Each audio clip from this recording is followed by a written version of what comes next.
Le Québec fait encore aujourd'hui figure d'exception, en tant que dernier témoin de la présence française en Amérique du Nord. Et pour cause, il s'agit de la seule province du Canada dans laquelle le français est l'unique langue officielle. Cernés de provinces anglophones, les Québécois livrent depuis toujours un combat linguistique des plus inégals. Pourtant, ces derniers s'en sortent haut la main et résistent de toute leur force à coups de magasinage, courriel et autres fins de semaine, pendant que nous Français préférons respectivement leurs équivalents anglais, shopping, email et week-end.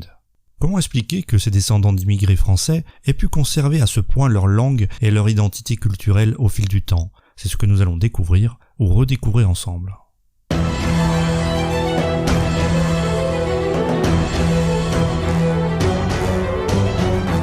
Tout débute avec l'arrivée des Français en Amérique du Nord au XVIe siècle, avec des explorateurs tels que Jacques Cartier et Giovanni Verrazzano, tous deux mandatés par le roi de France François Ier. Les territoires d'Amérique que Verrazzano découvre seront ainsi nommés par lui Nova Gallia, c'est-à-dire la Nouvelle-France. Pourtant, cela n'empêche pas la France de délaisser son rêve américain pendant plusieurs décennies, et ce pour diverses raisons. Crise financière, guerre contre l'Italie, guerre de religion entre protestants et catholiques. C'est finalement un certain Samuel de Champlain qui relance l'idée de colonie française en fondant la ville de Québec le 3 juillet 1608 avec le soutien du roi Henri IV. Pour autant, à cette époque, la présence française ne se résume qu'à une poignée de colons, essentiellement des hommes par ailleurs. Ce qui explique qu'en 1666, on dénombrait dans la colonie 719 célibataires masculins âgés de 16 à 40 ans, pour seulement 45 filles célibataires dans la même tranche d'âge. Conscient de ce problème, Louis XIV, qui souhaite un accroissement significatif de la colonie, décide d'envoyer entre 1663 et 1674 près d'1 millier de jeunes femmes célibataires que l'on va surnommer les filles du roi. Celles-ci, issues de milieux modestes ou bien orphelines, ont pour seule et unique mission, une fois débarquées en Nouvelle-France, de trouver un mari afin d'y fonder une famille. En échange, la couronne française se charge des dépenses liées à leur transport et à leur établissement, en plus de leur octroyer une dot de 50 livres afin qu'elles puissent se marier le plus rapidement possible. Cependant, les prétentions françaises tournent court à l'issue de la guerre de 7 ans, lorsque Québec, qui est devenue la capitale de Nouvelle-France, est prise d'assaut par les Britanniques. Et pour cause, suite au traité de Paris de 1763, Louis XV cède aux Anglais tous les territoires français sur le continent américain. Au sentiment d'abandon des colons de Nouvelle-France, qui vivent désormais sous domination anglaise, se rajoute celui de l'exclusion. Et ce n'est pas avec l'arrivée massive de colons anglophones qui va faciliter la tâche aux 60 000 francophones restants qui se retrouvent à présent littéralement submergés. C'est ainsi que le français est interdit, de même que les hautes fonctions qui sont désormais réservées aux seuls Britanniques ou bien aux francophones qui décident d'abjurer la religion catholique.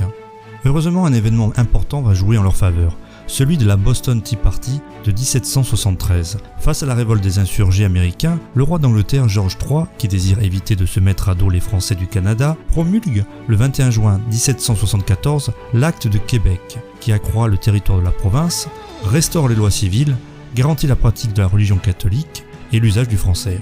Cependant, à l'issue de la guerre d'indépendance américaine, les francophones vont une nouvelle fois se retrouver submergés par des dizaines de milliers de colons anglophones, restés fidèles à la couronne britannique et fuyant vers le nord. Or, pour ces derniers, pas question de se soumettre à l'acte de Québec.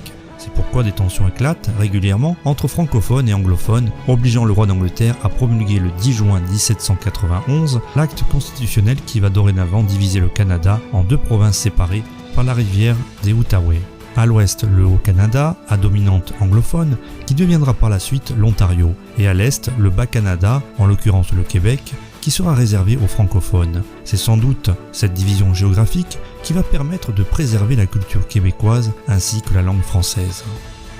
Plus de 2 siècles plus tard, cette langue française est toujours aussi vivante au Québec, et s'est même enrichie au contact de la langue anglo-saxonne. Cependant, les pressions et les revendications des francophones dans les années 1960 n'y sont pas étrangères, et pour cause, ce sont elles qui vont conduire le gouvernement fédéral du Canada à adopter des politiques de bilinguisme pour l'administration publique et les services de l'État, ainsi que pour l'étiquetage et l'emballage. Quant au gouvernement du Québec, il se donne en 1977 une charge de la langue française surnommée Loi 101, qui déclare le français langue officielle du Québec, au travail, dans l'affichage commercial et dans l'éducation des immigrants. Une initiative que n'aurait pas renié le général de Gaulle, lui qui lors d'une visite officielle au Québec en 1967, en tant que président de la République, avait clamé haut et fort « Vive le Québec libre », une phrase demeurée célèbre qui par ailleurs déclenchera à l'époque une grave crise politique entre la France et le Canada. Mais ceci est une autre histoire qui sera contée une autre fois.